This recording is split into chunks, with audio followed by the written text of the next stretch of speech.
Okay, sorry about that. Somebody came. Anyway, where was I? Oh, getting all that yuck out. Okay, get it out now. It's not worth it. Nothing's worth it. I don't care. I don't care if you had a vendetta against somebody. I don't care if it's that sister-in-law. I got them. You don't think I got them? I got them. You know? And shame on me. Shame on me. It's been a long time ago, but I got a sister-in-law that, boy, just tries me. And I love everybody. That's the thing is, so if I don't get along with you, there's something wrong. Because I truly do. I love everybody. And but I just had one. I just couldn't take it anymore. And nobody in my family. Years and years and years and years and years and years and years went by. Nobody said anything. Well, you know, I just had a baby. I was hormonal, okay? I just had a baby. And I could finally have my hair done. You know, if you're women, you know, when you're pregnant, I didn't have my hair done because back then you don't have the, good stuff you have now. So, baby, was 6 weeks old and 8 weeks old. My first time out, because I don't believe you should take newborn babies out everywhere in the world like I see them. Why do babies have to be outside? Why you got to take them places? Why? I mean, you don't have to carry them everywhere you go. You don't have to be out in public. I mean, I'm old school. Okay, I'm old school all the way. Yeah. Okay. You want to dress them up and take them to your mom's house, or take them to your in-laws' house, or whatever you got to do, or if you got to go.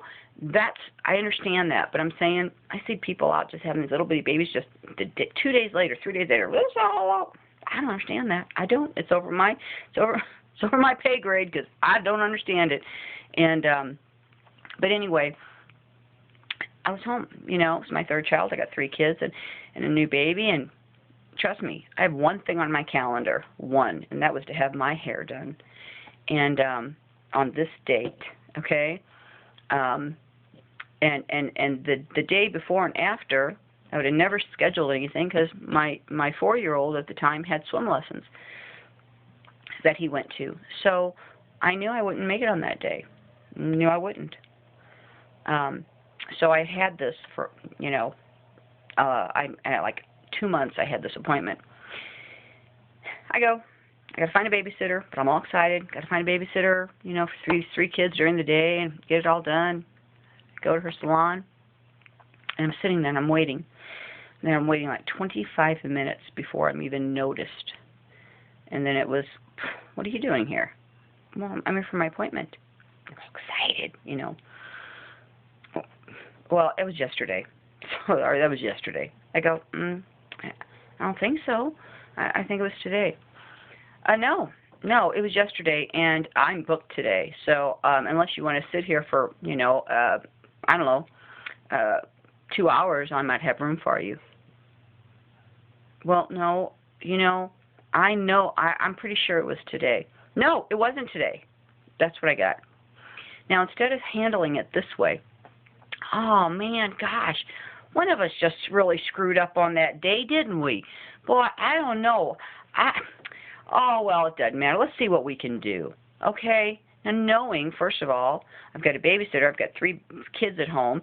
It's my first time out. And that's what I said. I go, well, it's my first time out. Pretty well I stare at that calendar every, it's like, oh, I get to go that day. Oh, my hair done that day. Oh, no, I can't do anything because 2 weeks from now on the Wednesday I'm having my hair done. When you have one thing to do and you're all excited and you're looking for, especially after 9 months of being pregnant, and finally I get to have my hair done. So, yeah, it was how she handled it. She hurt my feelings so bad, and right in front of everybody in her salon. And she had this really smug look on her face. There was no compassion. There was no empathy. There was nothing. Okay. Jezebel spirit. Always. Well, I festered. It was before I knew how to use my tools. Okay, it was before I knew how to use my tools. I festered all day on this. I cried. My heart was broke. She was mean to me. She was so mean to me. She was so mean, you know. And I still had my hair done. And but by then I was over that. I couldn't believe how she treated me. Just couldn't believe how she treated me in front of all those people. And just couldn't believe it. So I called her that night before I went to bed. It was about 9 o'clock at night. And I unleashed a wrath. I unleashed a wrath. Everything I ever wanted to say. You know how we got that? We got that stuff we want to say to somebody, but we might get a piece here and a piece here out, you know, throughout years. Oh no, well, all of it came. All of it. I crushed her. I have it in me. I knew I had it in me. I was hurt. I'm not that kind of person. I'm not that kind of person. But I crushed her. I did. Not proud of it. Not proud. I wasn't even proud of it then. It hurt me as much as it hurt her. But I couldn't take it anymore. And I couldn't take everybody tiptoeing around her all the time. That's what they did. Nobody ever told her the truth. Everybody tiptoed around her, and they continued to let her treat, people like that. I was going to put it into it. But that wasn't my point when I started out. My point was, I don't know. Did part of me want to make her feel pain? I don't know. I don't think I started out like that. I really didn't. I just wanted her to acknowledge that she understood how she made me feel. I wanted her to understand what she did to me, And then the rest came out. The rest came out. There it was. So my brother's just, caught in between, and I apologized a few months later. My mother was like, oh, Mary Beth, oh, please, come on. Come on. You just got to, let's just make peace. And I'm the peacemaker in my family. So for me to do that, and so for my brother's sake and my family's sake, I apologized and asked her to forgive me, for not understanding. And, and I meant it. I did. I was very sincere. She still like that? Absolutely, she still like that. So, I don't know, fast forward 15 years. I did it again.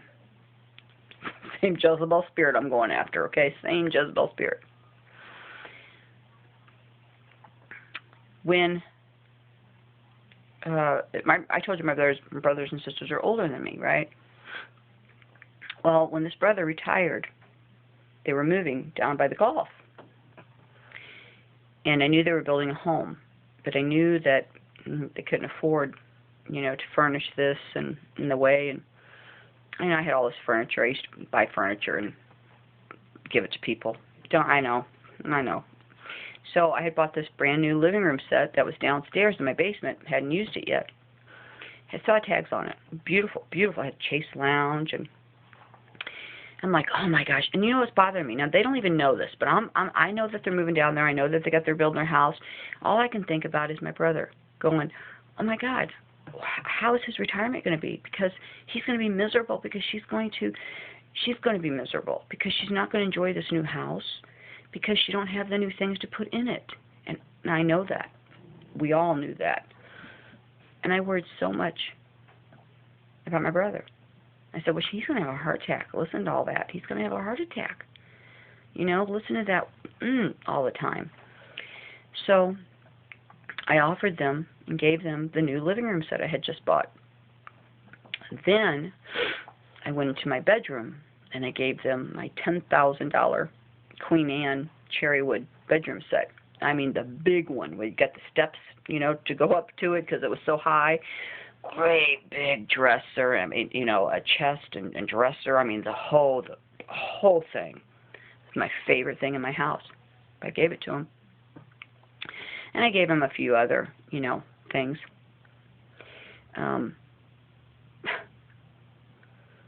2 years. 2 years they had it. sold it. She sold it. All of it. All of it, sold it. And went and bought herself some new stuff. Oh. Mm. Mm. Mm. Mm. Shame on her. Shame on her. You know, the thing is, offer it back to me at least. Tell me you're going to sell it. Not, offer. My thing is, you could at least call me and say, that was so nice of you to do this. And I loved that bedroom set. And, I didn't have one after that. I mean, I had an extra one in a spare bedroom that I started using as mine. But I just couldn't stand every day my brother having that hounding at him, because I knew that's what he would have. I knew it. I knew her. It's that, she had a Brighton wallet one time. I said, I love your wallet. She goes, oh, yeah, well, I'll never have the purse. Huh. Yeah, it's good because, we don't get them. I'll never have the purse. That was what it was. So you know what I did? I went over to the Brighton store. I bought her a Brighton purse. And I went to where she works, and I set it on her chair in a little Brighton bag. I set it on the chair with a little note. Here you go. If you wanted to exchange it, take it down there and exchange it, get one you want. I don't care. Do what you got to do, Because just trying to do anything to keep that from coming out of her mouth all the time, No, never. It doesn't matter. I mean, she was thrilled. I have to tell you, she was very thankful, very thrilled. I didn't do it for this. I did it so she couldn't say that anymore, She did have one now. I just wanted my brother to have some peace. He's like 72 now. I just wanted him to have some peace. I wanted him to be able to enjoy himself.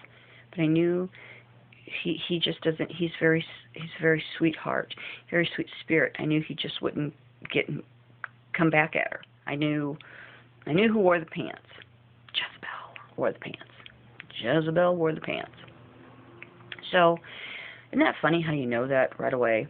But I know we all have relatives like that. We all do. They push us, because we're different than them, and we just don't understand it. You're just like, I don't understand what I don't get it. Well, so again,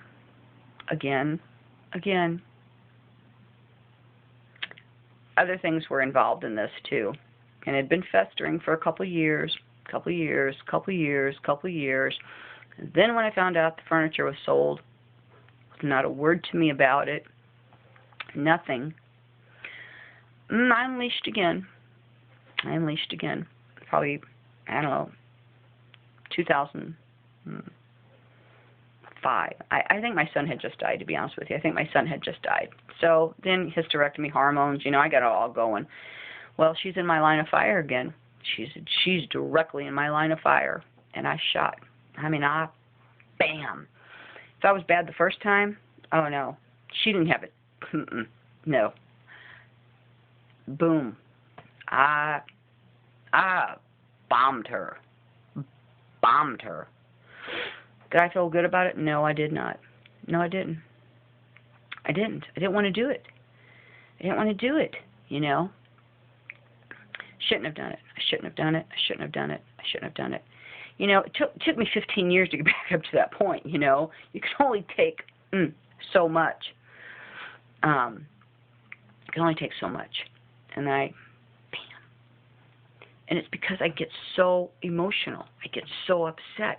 When you have a tender heart and you just don't understand why people can be nasty and mean and all that, things like that. That's what I think about. I think, I don't understand how they could have been so, like that.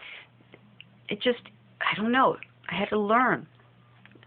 This is what I had to work on. Okay. But I apologized. About a year later, it took me about a year on this one, because of the distance. Couldn't see her, and I wanted to do it in person.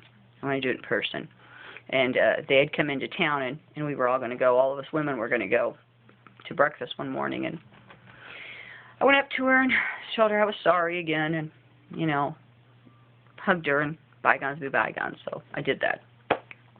So it's been fine since then. We just let it go.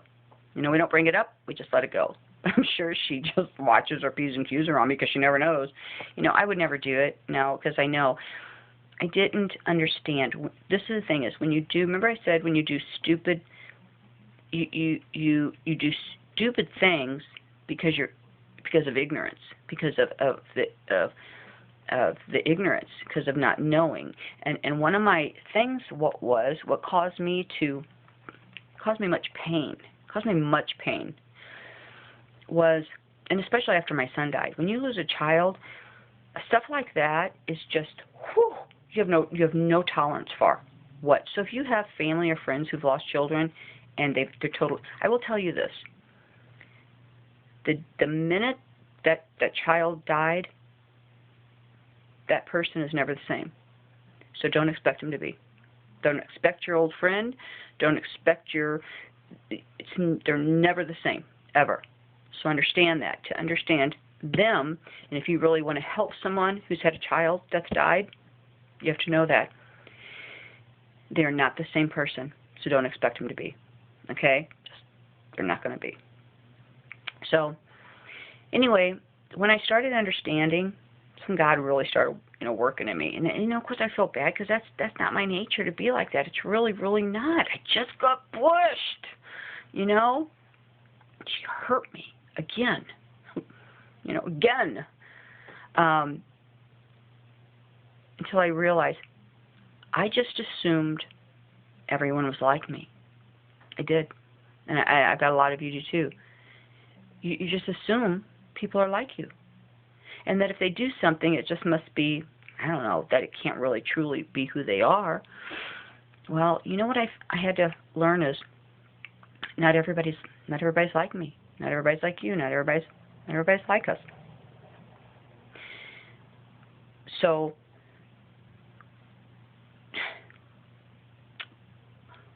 we set ourselves up. Okay, you understand that? I totally set myself up for that fall. Because I knew who she was. I knew exactly what she was like. I knew it. So why was I shocked? Why? Why did those two things the one I'm just talking about, there was more, but those two things that hurt me and got me all upset, why did I allow them to get me upset? I knew her. Was she capable of that? Absolutely. Had I seen her do that before? Absolutely.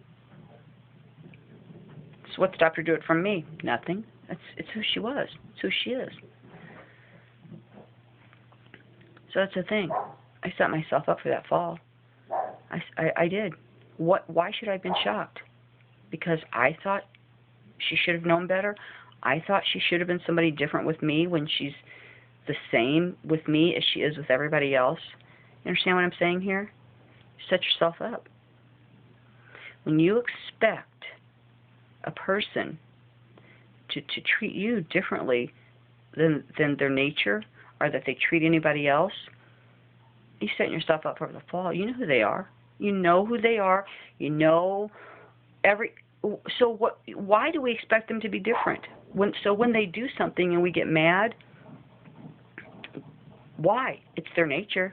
I've seen them do it before. That's how they treat everybody else. So what's the difference? You understand what I'm saying? Don't allow that. Don't know who they are. Don't. It's not that you always have to expect it, because we hope, truly. And again, this is ones I have to pray ahead on. I have to have the Lord, He's like my sweeper. Like He goes in before me, right? The Holy Spirit, Lord goes in before me on these type of circumstances. Lord, I'm going into, Lord, Lord. And you pray in advance for these things. When you know something's coming, you pray in advance that He walk ahead of you and get that all cleaned up for you. Okay? But don't expect them not to do to you what they do to everybody else. Okay?